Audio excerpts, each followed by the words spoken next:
Muy bien, estamos listos para una entrevista con Jorge Márquez, director ejecutivo de Transparencia Electoral Perú, porque claro, así como veíamos en la nota, ha habido observación internacional, observación electoral internacional, también ha habido observación aquí local. Muchísimas gracias, Jorge, por acompañarnos. Gracias a ti, Mirta.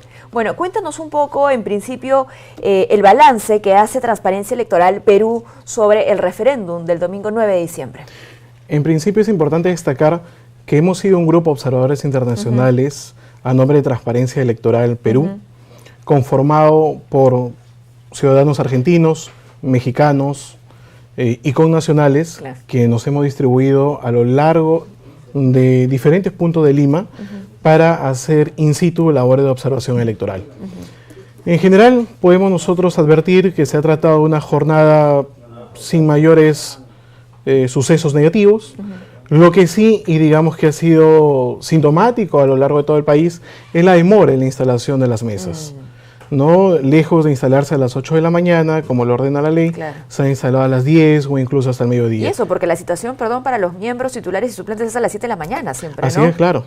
Previendo justamente que pueda haber algún tipo de retraso y que en la medida de lo posible se instalen a las 8. Y yo creo que en el futuro esto debe ser parte de un diálogo que debe haber entre las autoridades para reformar la ley electoral y poder ver otras alternativas, no necesariamente esperar a que estén las 3 personas, ya sean titulares o suplentes, sino evaluar otras opciones para que se le pueda dar esta celeridad y así reforzar más lo que son las buenas prácticas electorales. Bueno, y también seguramente fomentar el civismo, ¿no? El civismo, ese compromiso que tiene que ir más allá de la obligación, ¿no? Porque a veces la ley, claro, te obliga, pero por ahí alguno dice, no, yo prefiero pagar mi multa. Y claro, eso es lo que tanto daño también le hace a nuestra democracia, ¿no? Ahí tengo que destacar lo siguiente. Tenemos que destacar que la gran mayoría de la ciudadanía ha ido a votar, a pesar de que se trata de una elección distinta. Ya no estamos eligiendo presidentes o alcaldes, sino básicamente acá en Lima nos hemos centrado en lo que son las elecciones por referéndum.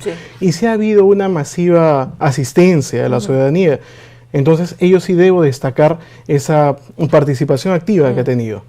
Sin embargo, ocurren estos sucesos en menor medida, porque en realidad son episodios, ¿no? Son episodios, ¿no? Pero que sí debemos trabajar entre las autoridades electorales, junto con la sociedad civil, a efecto de encontrar nuevas alternativas, nuevas fórmulas, para que esto sea superado rápidamente y se pueda fomentar mayor asistencia. Y menor el reporte, ¿no? Ese tipo de casos. Así es. Bueno, eso en principio entonces, ¿no? ¿Qué es lo que ustedes han observado sobre las mesas de instalación? Siguiendo con estas labores de observación electoral, ya hemos hablado del rol tan importante que cumplen los observadores, tanto internacionales como locales, ¿no? En este caso, Transparencia Electoral, como tú comentabas, ha venido con un grupo, ¿no? De diferentes observadores desplegados pues, en la capital. ¿Qué otro tipo de seguimientos han hecho ustedes como profesionales? Por ejemplo, algo más que nosotros estamos trabajando en el informe es relacionado a la facilidad que se le da a las personas con discapacidad. Es cierto, aquellos que están inscritos anteriormente en el CONADIS han podido tener alguna facilidad para votar, pero sin embargo hay otras personas que no han tenido esa misma... Sí, es un padrón incluso, me parece. Así es, ¿no? que Es tienen que estar inscritos. Pero digamos que lejos de que la ciudadanía tenga que estar cumpliendo determinadas normas para el Estado, yo creo que el Estado debe ser más proactivo y ponerse más bien del lado de la ciudadanía para poder facilitar, sobre todo a personas con discapacidad, darle las mayores facilidades para que puedan votar en estas elecciones. Perfecto. O en futuras elecciones. Y respecto a eso, ustedes lo que han visto es que vamos en un buen camino, hay aún cosas por hacer, por mejorar. Sin duda hay un avance muy importante y que es necesario destacar. Vemos un esfuerzo en el Jurado Nacional de Elecciones y en la OMPE de haber llevado a cabo este proceso electoral, a pesar del tiempo reducido que han tenido para poder llevar a cabo. En ese sentido sí felicitamos la labor de las autoridades, pero siempre nosotros vamos a elaborar críticas constructivas con la finalidad de ir mejorando las prácticas electorales. Ahora, estas críticas constructivas se tienen en qué tipo de ejes, ¿no es cierto? Porque para que entiendan también nuestros televidentes, la observación electoral pues es sistemática, ¿no es cierto? Entonces, en ese sentido, me imagino yo, no es que ustedes se detengan en aquello que que no sé, que coordinen internamente, ¿no? Sino que también hay como parámetros. En realidad hacemos un análisis sistemático desde antes de las propias elecciones ok. e incluso después de las mismas. Muy bien. Entonces es un diverso análisis que tenemos que hacer en cuanto a la educación cívica, en cuanto a la propia participación electoral, la responsabilidad de las autoridades, que bueno, que pronto podremos difundir a través de las redes, a través de nuestra página de Facebook, de nuestra cuenta de Twitter, para que la ciudadanía en su conjunto pueda tomar conocimiento de este informe y también pueda brindar algunas ideas o sugerencias para enriquecer esto. Ahora, me parece que Transparencia Electoral Perú fue parte además de una capacitación, ¿no es cierto?, que se hizo para todos los observadores que llegaron a diferentes delegaciones. Sí, en efecto. En ese sentido es importante destacar la labor del Jurado Nacional de Elecciones, que realizó una destacada capacitación a los diversos observadores internacionales. Además de Transparencia, a los observadores de la OEA y a diferentes otras instituciones. Incluso hay observadores que vienen de Corea del Sur. Entonces, sí, el Jurado Nacional de Elecciones, en ese sentido tenemos que destacar esa labor tan permanente que hace para las capacitaciones y en general, ¿no? Para difundir estas buenas prácticas electorales. Eso, ¿les consideran ustedes que haber pasado por este proceso electoral del referéndum nacional 2018, como ha dicho el presidente Vizcarra, le suma a nuestra democracia, ha empoderado al ciudadano? Sin duda. Es la primera vez que luego de 25 años se le da ese poder al ciudadano para que pueda manifestar su posición respecto a un tema tan trascendental para nuestro sistema democrático, que es una reforma constitucional.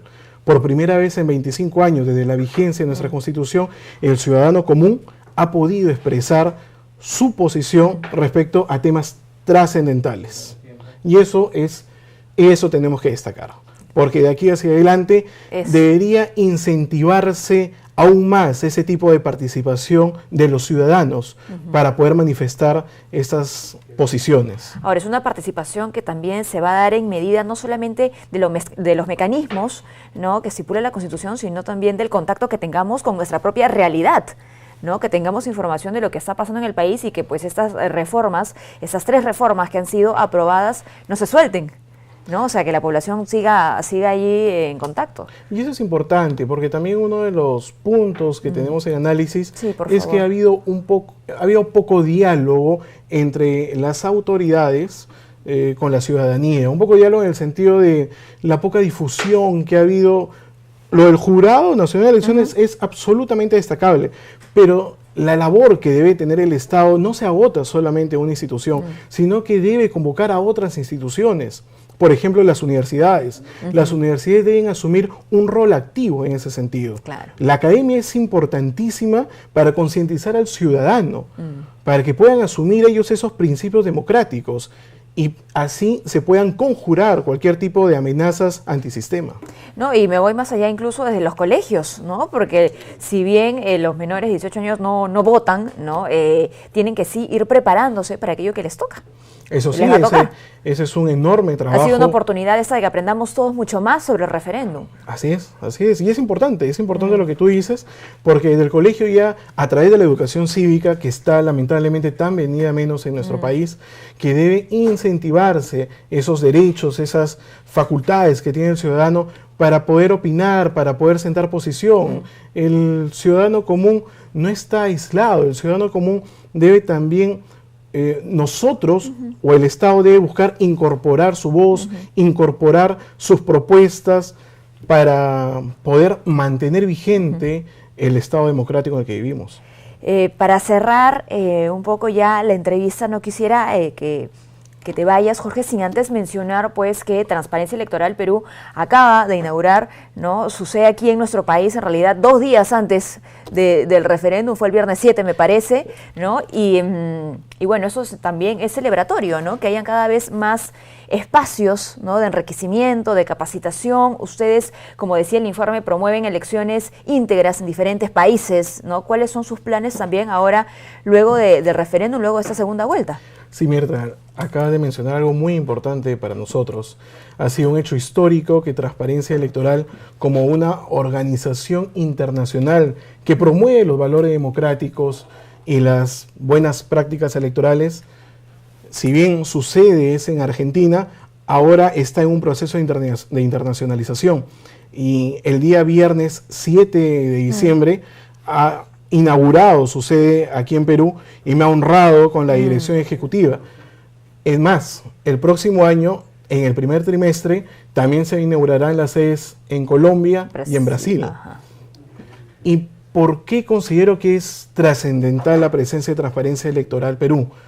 Porque creo que está en nuestro compromiso, nosotros como sociedad civil, de poder fomentar los valores democráticos, de poder fomentar los principios democráticos para poder conjurar, para poder evitar estas prácticas antisistemas y nosotros podamos ser partícipes activos en las decisiones y en las grandes reformas de nuestro país. Ahora que vienen muchas tareas, distintos desafíos hacia el 2021 para las organizaciones políticas, bueno, para nuestras autoridades también, ¿van a ustedes a convertirse en aliados para futuras candidaturas, para justamente esto que decías, el desarrollo de valores democráticos, en principio en aquellos que nos representan? Bueno, hoy por hoy nuestra tarea principal es consolidar Transparencia Electoral Perú para así irradiar estas buenas prácticas en materia electoral para poder difundir los valores democráticos en los jóvenes, en profesionales, de poder acercar la política hacia ellos. Porque nuestra tarea es, a partir de experiencias como la que yo he tenido personalmente en Noruega el año pasado o en Estados Unidos, cuando me estuve en Washington hace 2 meses, esa necesidad de poder acercar a la población estos grandes temas que no pueden ser ajenos.